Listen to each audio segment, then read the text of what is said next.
Hola, mi nombre es Laura Tatiana Rocha. Hoy me encuentro con Paola, una abogada experta en derechos de autor, y vamos a realizarle una entrevista. La primera pregunta sería, teniendo en cuenta que usted se encuentra involucrada en el entorno legal, ¿cuáles son los posibles castigos para la infracción de los derechos de autor? Personas que se les condenará por una pena, con una pena de prisión de 2 a 5 años y una multa de 20 a 200 salarios mínimos legales mensuales vigentes son aquellas personas que incurran en las siguientes conductas. Primero, que publique total o parcialmente sin autorización previa y expresa del titular del derecho una obra inédita de carácter literario, artístico, científico, cinematográfico, audiovisual o fonograma, programa de ordenador o soporte lógico. La siguiente pregunta es, ¿qué tipo de violaciones a los derechos de autor cree que son los más comunes y los que podrían llevar a una persona más fácil a tener una multa o a llegar a la cárcel? Tu pregunta de cuáles son las conductas más comunes que llevan a una persona a a ser castigada pues, con una pena privativa de libertad o una multa eh, económica. Pienso que el acceso a Internet tiene mucho que ver hoy en día, porque el Internet es una herramienta que te permite acceder a todo tipo de informaciones y son informaciones que se tienen que manejar con mucho cuidado, porque todo lo que ha escrito otra persona tiene una fuente que debe ser recitada, tiene que decir, tienes que manifestar dentro de un documento tuyo, si estás citando a otra persona, tienes que manifestar quién lo escribió, en qué año lo escribió, dentro de qué obra lo escribió. Sencillamente tú no puedes copiar información, plagiar información en un documento sin, sin referir quién fue quien hizo eso. Entonces pienso que muchas personas cometen ese error y por eso pienso que se debe tener muy claro cuáles son las herramientas para citar. Están las normas APAS, están las normas en context que te permiten tomar información de otras personas, pero respetando los derechos de autor. Entonces, creo que ese es de las conductas más comunes y la ignorancia de las personas de no saber cómo referenciar esa información.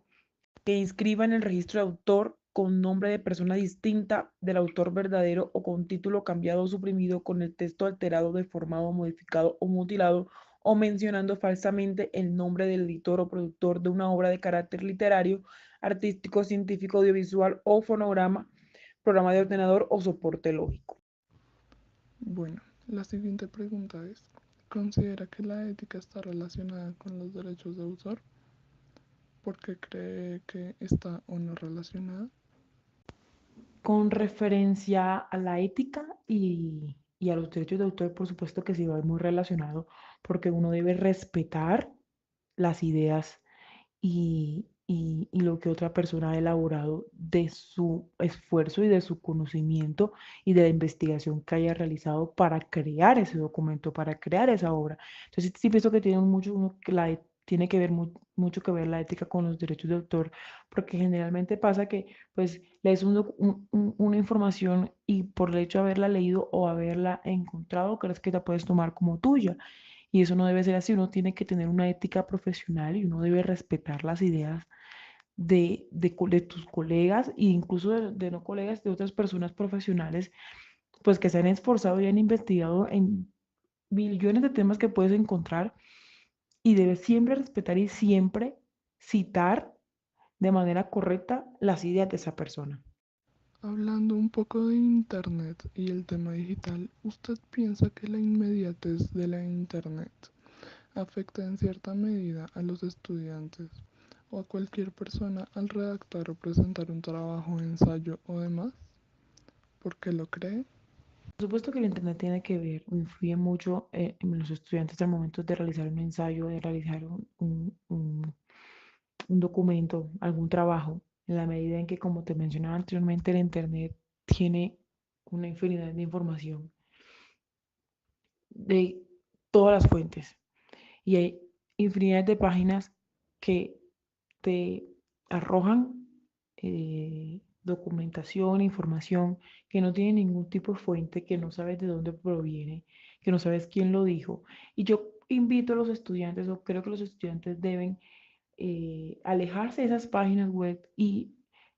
basar sus documentos, basar sus trabajos, basar sus ensayos, basar todo ese tipo de trabajos pues que dentro de lo académico nos exigen en documentos que tengan fuentes confiables, fuentes formales donde tú sepas quién lo hizo, en qué año lo hizo, cuál fue su editorial, toda esa información es supremamente relevante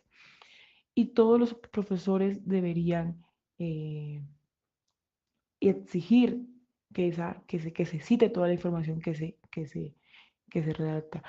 Hay ideas de uno que considero que a futuro uno no quisiera que otra persona simplemente lo tome y lo tome como propio. Entonces creo que es algo muy importante y el Internet debe regularse mejor porque el Internet es algo muy complejo, pero os invito a los estudiantes a que cambien su manera de citar las cosas. La siguiente pregunta es, ¿considera que hay recursos digitales como aplicaciones, páginas web o demás que pueden ayudar a que los estudiantes o cualquier persona deje o disminuya la violación a los derechos de autor?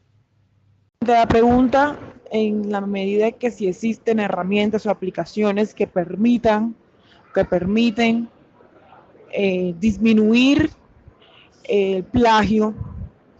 o atentar en contra de los derechos de autor, claro que sí, existen infinidad de aplicaciones. En internet existe un ítem de Google que se llama Google Books, Google Libros, y eso te permite acceder a material con fuentes confiables, con fuentes que tú puedes verificar quién es el autor, quién es la editorial, quién publicó el libro, y con base en eso poder citarlos en los trabajos, en los ensayos, en todo aquello, en el universitario, un estudiante de secundaria, sin necesidad de acceder a información de la cual no conoces pues, su origen. También existe un tema que es llamado pues, software libre, y básicamente te doy un ejemplo de esto que quiere decir. Tú para poder tener Word, por ejemplo, tener Excel, tener PowerPoint en tu computador, debes tener licenciado es Microsoft, que es quien da esas licencias para que tú puedas acceder a esas herramientas para gestionar documentos, para gestionar diapositivas, para gestionar hojas de cálculo, en fin. Pero tú para poder acceder a eso debes pagar una suscripción, debes pagar tu licencia. Generalmente en Colombia eso no se hace. Acá hay ese concepto que te